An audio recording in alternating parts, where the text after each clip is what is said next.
Hello everyone, आप देख रहे हैं IP69। तो मेरे पास में ये मोटो G3 फ़ोन है और आप देख सकते हो कि इसका टच स्क्रीन काम नहीं कर रहा है राइट साइड पे। लेफ्ट साइड तो परफेक्टली वर्क कर रहा है, बट यहाँ पे राइट साइड में डेड हो चुका है इसका स्क्रीन। तो आज हम इस वीडियो में करेंगे टच स्क्रीन को फिक्स। इसके लिए आपको चाहिए ये नॉर्मल लाइटर किचन में जो होता है, या तो आप ये सिगरेट लाइटर का भी यूज़ कर सकते हो। उसके अंदर कई फ्यूज इलेक्ट्रिक पार्ट निकालना है आपको। और अगर आप इसका अभी टच स्क्रीन टेस्ट देखोगे तो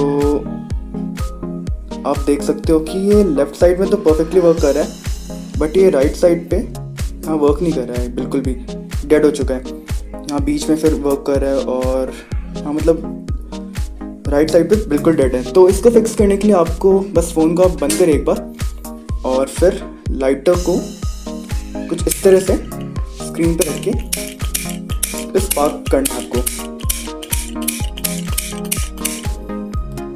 बस ये आई थिंक हो गया होगा फिक्स। तो अभी आप देख सकते हो कि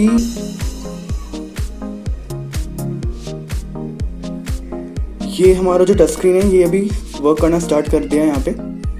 और अगर मैं टच स्क्रीन टेस्ट भी दोबारा करूँ तो आप देख सकते हो कहाँ गया, हाँ, और ये अभी परफेक्टली वर्क कर रहा है। तो इसको यूज़ करने के लिए आप या तो आप ये लाइटर का यूज़ करिए, या तो आप ये नॉर्मल सिगरेट लाइटर को भी यूज़ कर सकते हो। तो इसको यूज़ करने के लिए आपको बस इस तरह से अपने हाथ को रखना है, क्योंकि हाथ भी अपना कंडक्टर होता है। और जो इसका मेटल पार्ट है इसको आप स्क्रीन पे टच करो, और अगर आप इसे करोगे तो ये भी सेम वर्क कर जाएगा। तो अगर आपको वीडियो पसंद आया तो प्लीज़ लाइक करो, शेयर करो, कमेंट करो और IP6 चैनल को सब्सक्राइब करो।